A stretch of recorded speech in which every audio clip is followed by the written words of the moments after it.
Hello ladies and gentlemen, and welcome to Moving Pictures Kenya. Many nurses, immediately after passing their NCLEX exams, they have a dilemma on which agency to use. There are two types of agencies, the staffing agency and the placement agency.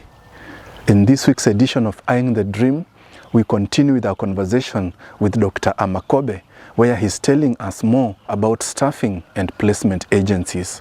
My name is Bonventure, and this is Moving Pictures Kenya, connecting people, inspiring Africa. I want to thank you for welcoming us here. It's actually not us. I think the nurses have sent me because they believe you have information that will help them. Yeah, all the nurses want to come to the US. So maybe you can take us through the procedure for a nurse to come to the US. Okay, thank you very much, Bonventure, for having me.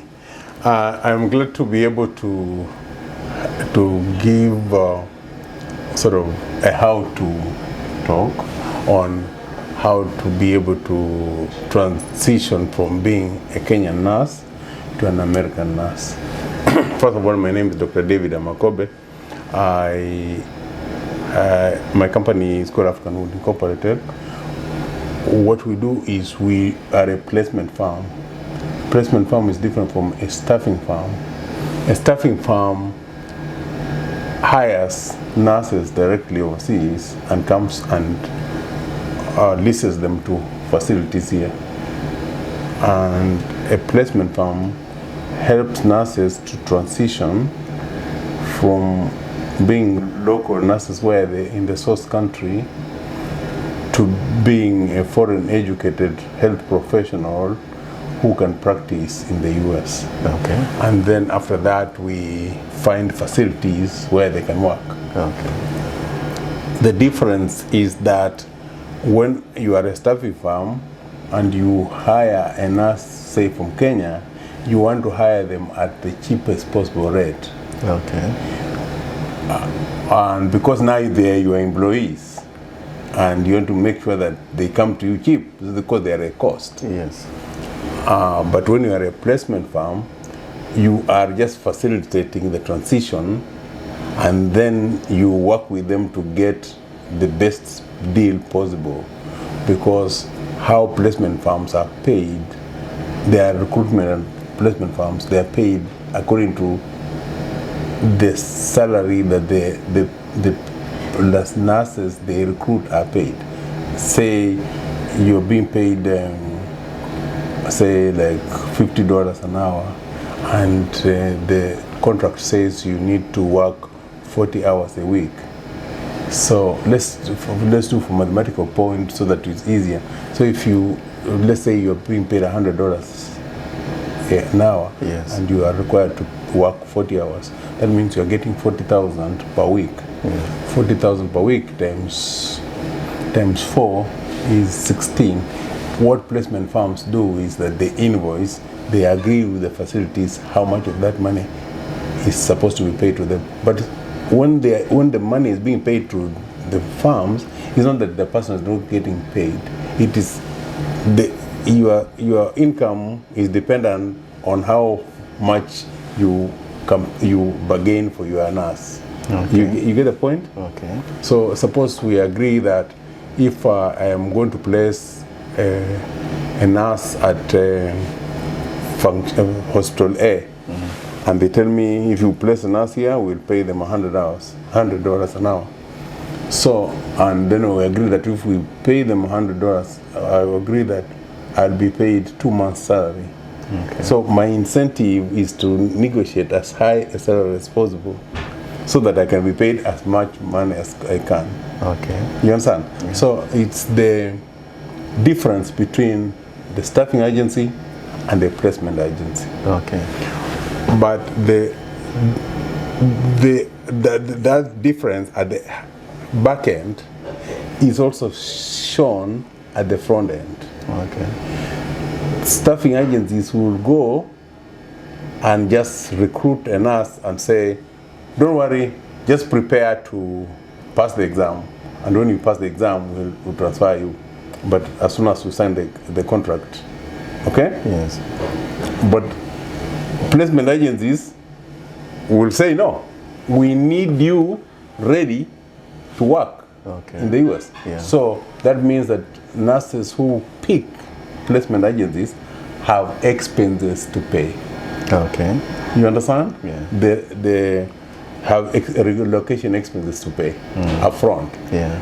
But those who come with staffing agencies, they don't have any. Yes. Because, okay, it might seem they don't have any, or rather they do not have any upfront to pay, Yeah. but all of them are going to pay something. Yes. Because the ones who come with staffing agencies will pay by getting paid less. Yeah. Okay? Yeah. So at the end of their contract, if the contract is 3 years, and they have to pay work for, say, $35, Yeah. of course, they would be paying the difference between 35 and 100 for all those time, right? Okay. So how a nurse decided to choose depends on their circumstances. But as we think that the placement model is the best model, Okay. and we tell our prospective clients, it's a choice. Yeah. You have to choose whether you want to pay upfront or you want to pay at the back end. Okay? So that is having cleared between the clearance between a placement firm and the staffing firm. Okay. Now let's start with and we have to, the nurses have to understand that changing the license from the Kenyan one to the American one is more like going to school to get an MBA. Yes. There are costs involved. Yeah. So you may get a scholarship to get an MBA, or you may pay yourself. Yeah. As we deal with those who pay themselves. Okay. Okay? Who can afford to pay themselves, we deal with those. Yeah. Okay, so now let's start. To be able to work anywhere as a nurse, you need a license. Even to work in Kenya, you need a license. When you go to school and train as a nurse, you just don't finish school and go and get a job as a nurse, right? Yeah. You need to take the examination for licensing. So there is a bloodline between regulators and service givers in Kenya, because the regulator and the service giver seem to be the same in the means of health. Yeah. Okay, so that's why, or even the educators, now that the universities are training nurses, and also colleges and private colleges, that line is becoming more distinct. But before, when the Ministry of Health was training and then licensing, people did not tell the difference. They thought, oh, if you go and train as a nurse, you go and train, and then the Ministry of Health is the one operating hospitals. You know, when the Ministry of Health is the one training, is the one operating hospitals, and is the one licensing, the ordinary nurse did not know the difference. Yes. And we have had that big problem with Kenyans relocating to the US in all professions. Yes. Like somebody is trained as a lawyer in Kenya, and they think that when they transfer to the US, they should just be a lawyer.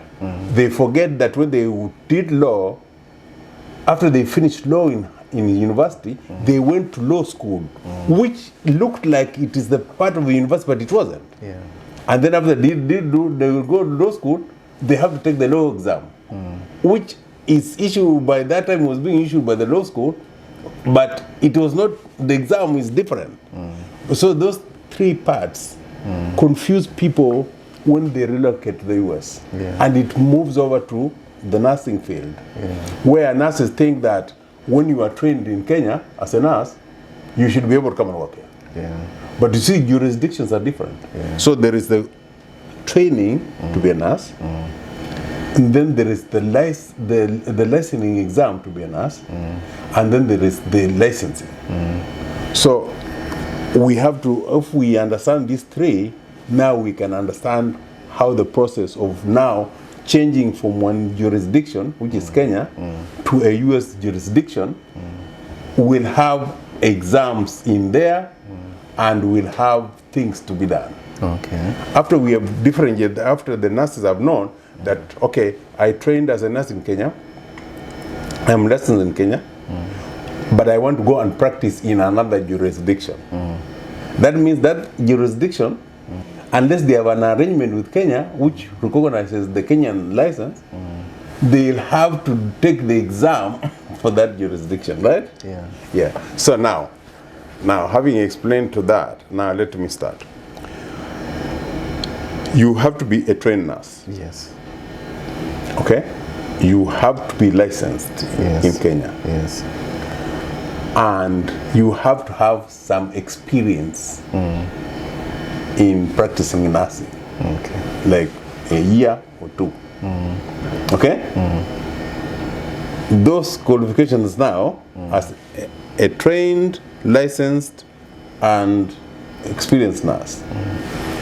Now, from there, you have now to change, to send those qualifications to an organization in the US, which compares those qualifications with the US qualification. Yes. So that they can authorize you to take the exam. Yeah. So that organization we're talking about is called CGFNS. Okay. For nurses, there is one private organization, but it's also a member of CGFNS, so I will stay with CGFNS. CGFNS is the body in the US that looks at the qualification of foreign educated health professionals, including nurses, to see whether those qualifications are equivalent to the US ones. Yes. Okay?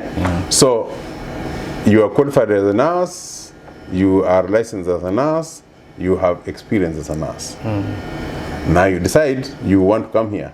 You go to cgfns.org, open an account. Okay, so it's cgfns.org. Yes, .org. Okay. cgfns.org. Okay. You open an account. When you open an account, it's free. You open an account there, and when they'll ask you to fill all the whole profile to make sure that all your details there, your nursing, your all the expenses. So you open there, it's free account. You open, you put all the information. When you put all the information, they'll tell you services are available for purchase. Yeah. Now, that's where now, because now you are sitting in Kenya, right?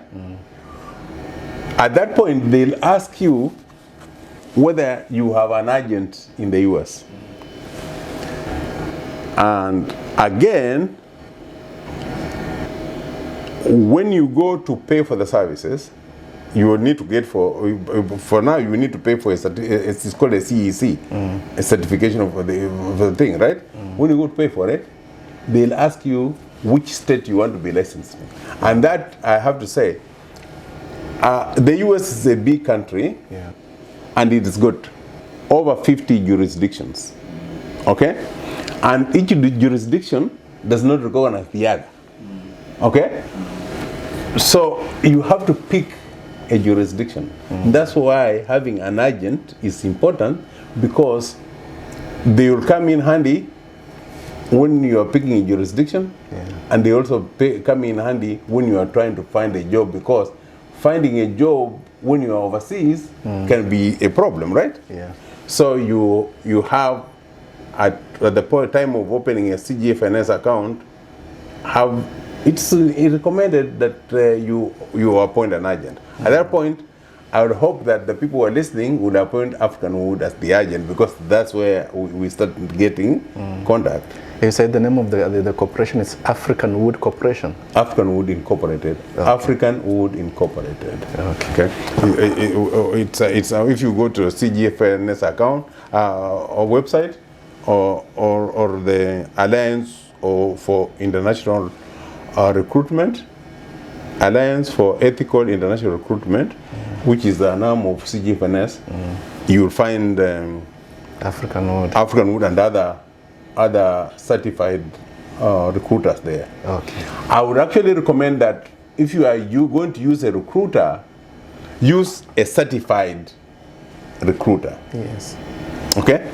I would love them to use me, but they don't have to use me. They are like I think about 12 certified recruiters on that website. Yeah. Okay? Yeah. You see, there's already. If you go to the website, you'll find it. Karma Services, Connect USA, World USA, African Wood is there, Health Council, all of these ones. These ones are good farms. Yes. All of them. Okay? Yeah, I think it must be a big achievement for you being Kenyan to be among the 12. Yes. Yeah. I mean, I am confident that I do the right job, the right thing. Yeah. Because we have a health code which we follow. Yes. And even giving this interview is part of that health code, giving information, Yes. making sure that people know what is expected of them. Yes. So if they go to the CGFNS account and they go to the Alliance for Ethical International Recruitment, they'll find all these certified organizations which do international recruitment. Yes. Any of them is good. Yeah. Okay? Yeah. Mine is better because I'm the one giving this instruction. Yeah. So anyhow, after you pick an agent, they'll walk you through and tell you which state is good. Because the pay in California is good, is very high. Yeah. The pay in Hawaii is very high, but the living expense is also very high. You understand? Yeah. So them being local, they may be able to tell you where opportunity will be more. Better. Okay?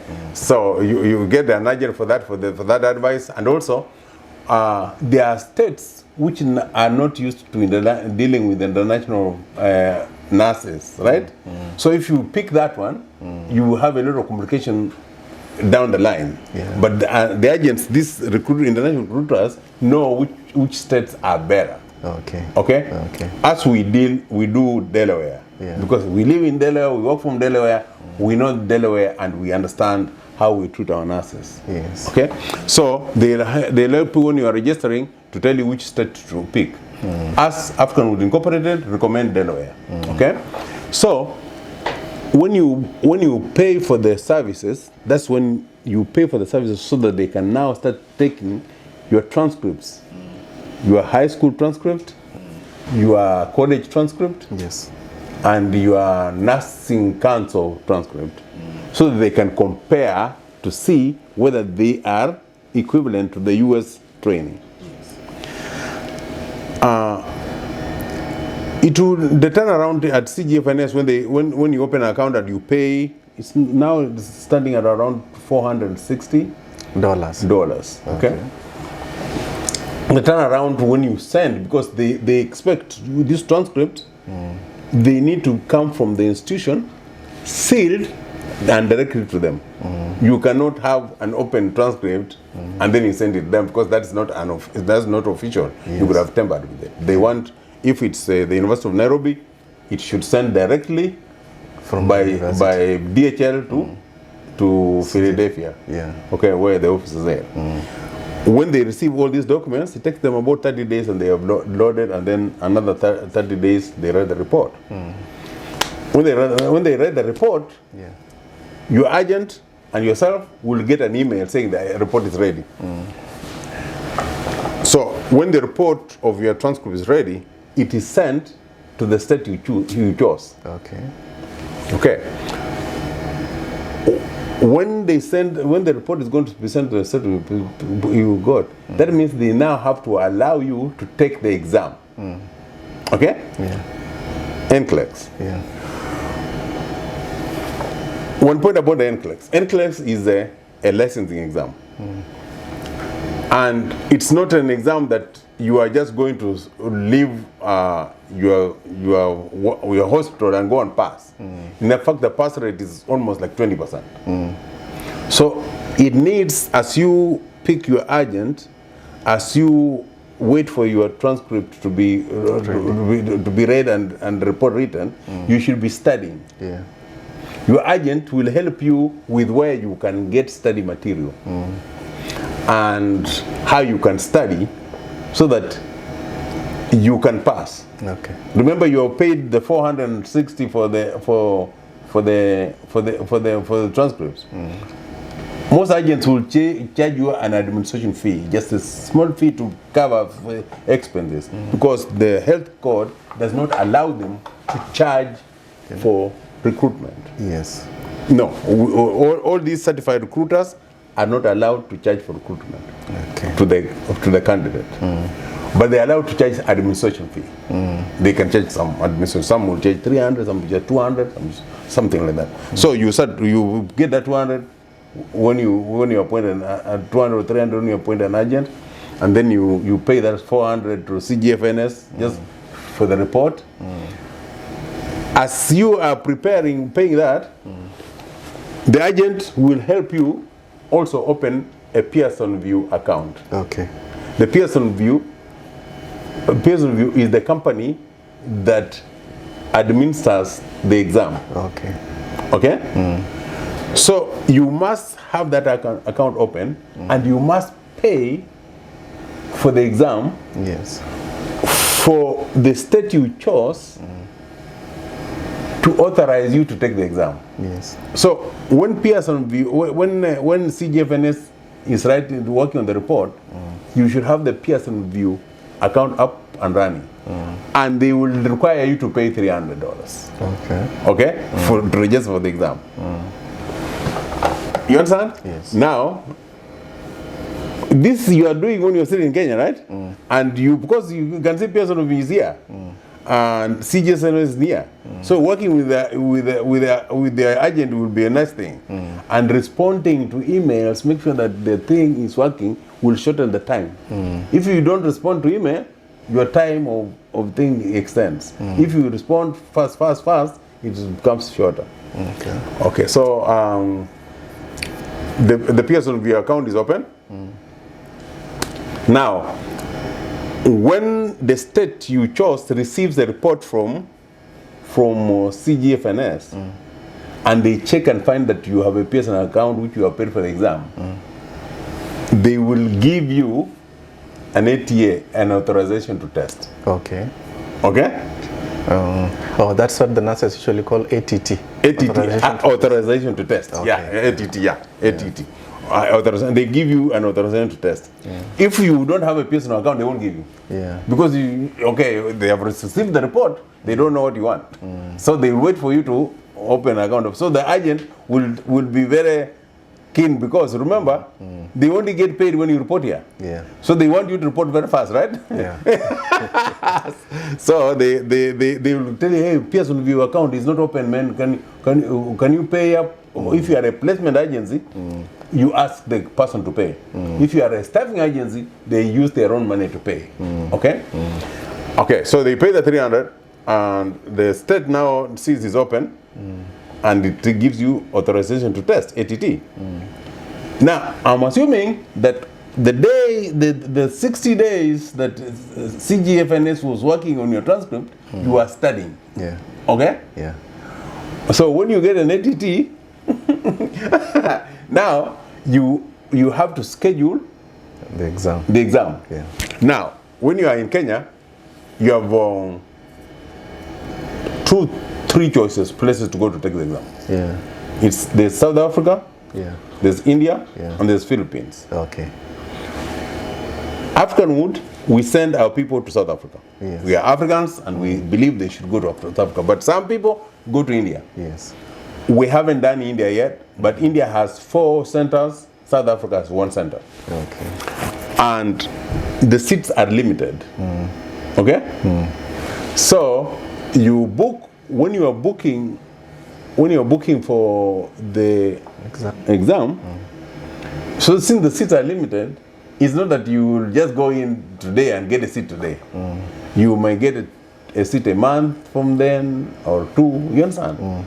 So you book, and because you are international, there is a fee, a scheduling fee. A scheduling fee, 150. Okay?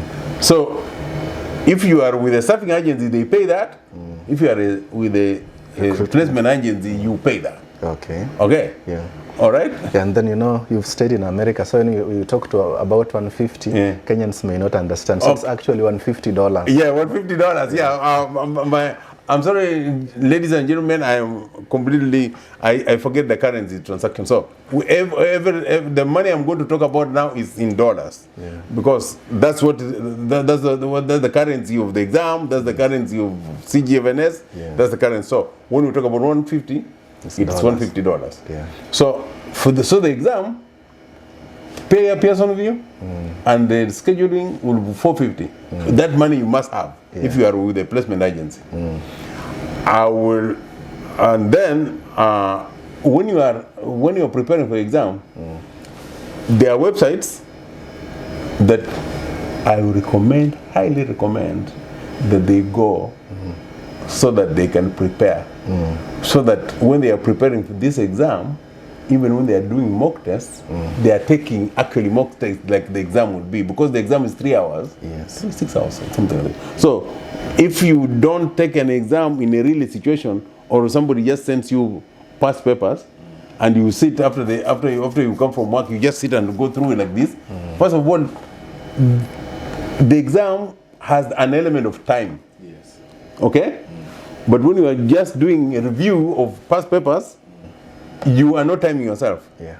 So you have removed one element. Okay?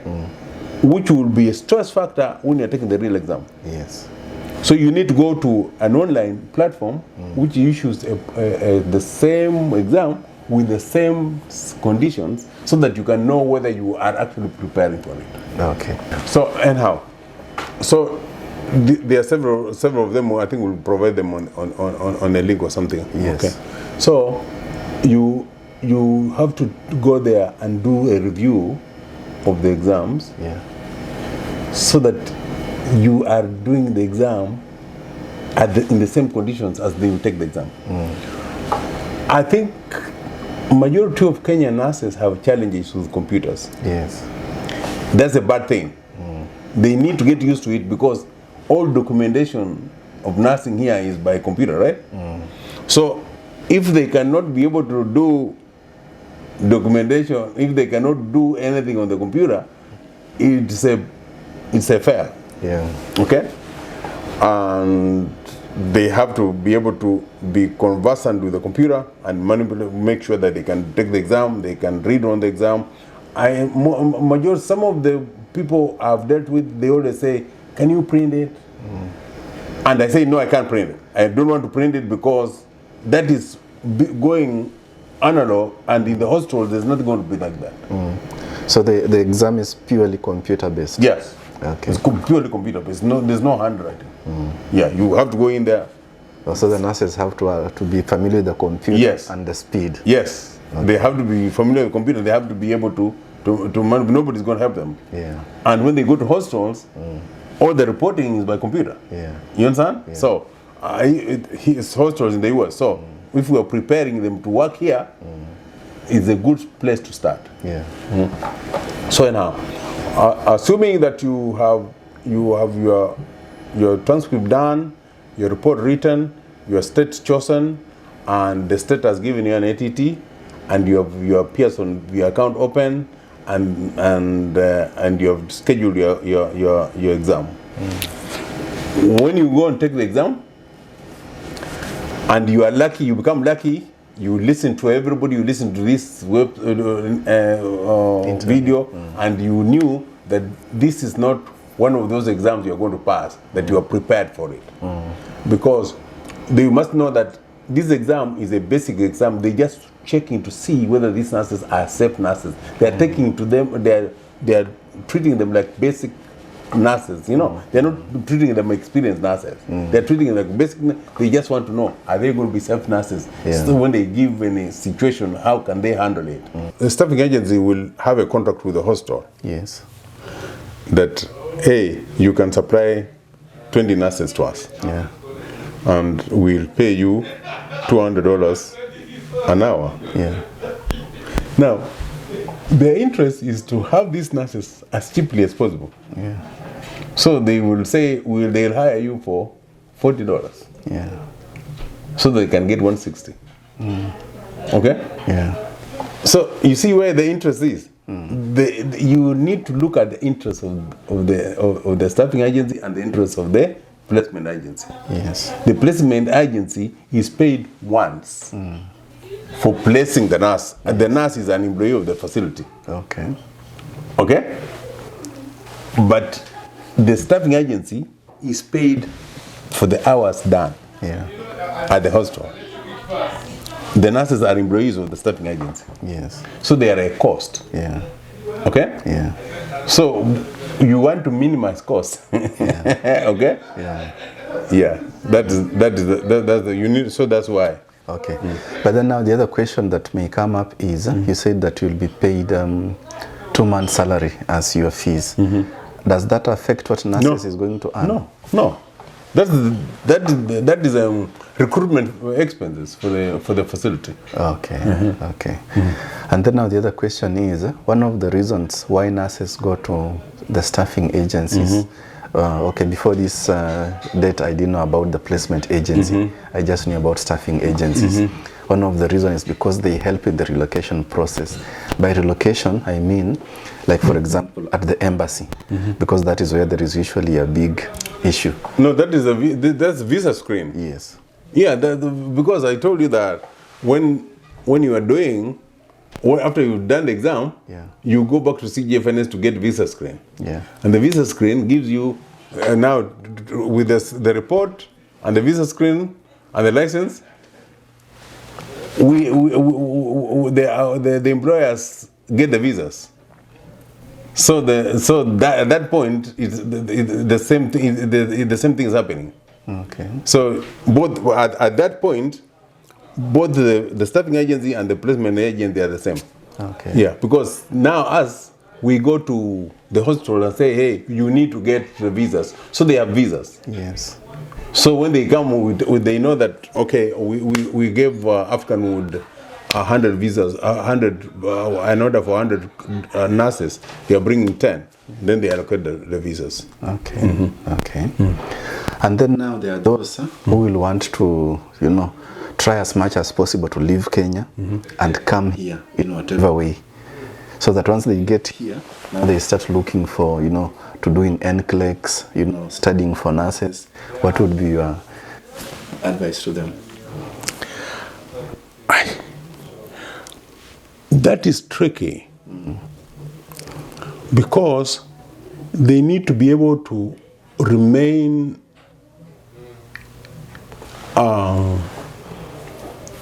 the visa they currently have need to be valid. Yes. Suppose they come in with a B1, B2 visa.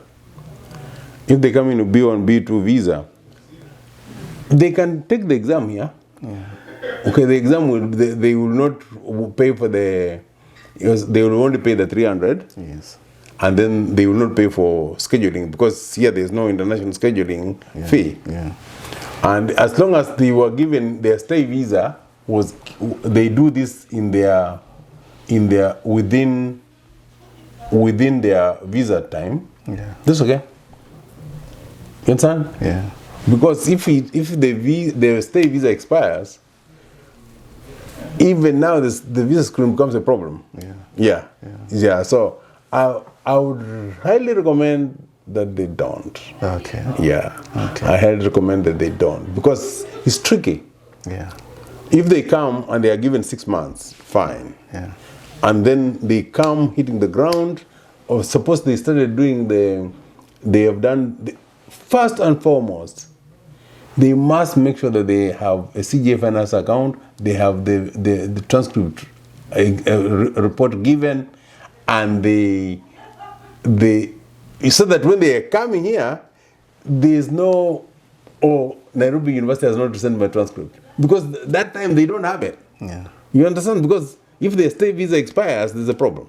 Yeah. Okay? Yeah. So if they can make sure that their CGFNS account is ready, the Pearson views is ready, and they just come in as a visitor, and then they get an authorization to test, then they test here, and then they pass. Yeah. Okay? And then they can change the visa. Okay? Yeah. When they do visa screen, they can change. That's okay. Okay. That's fine. But as long as they remain legal. Okay. it seems cheap to go the staffing way, staffing agency way, but it's actually expensive.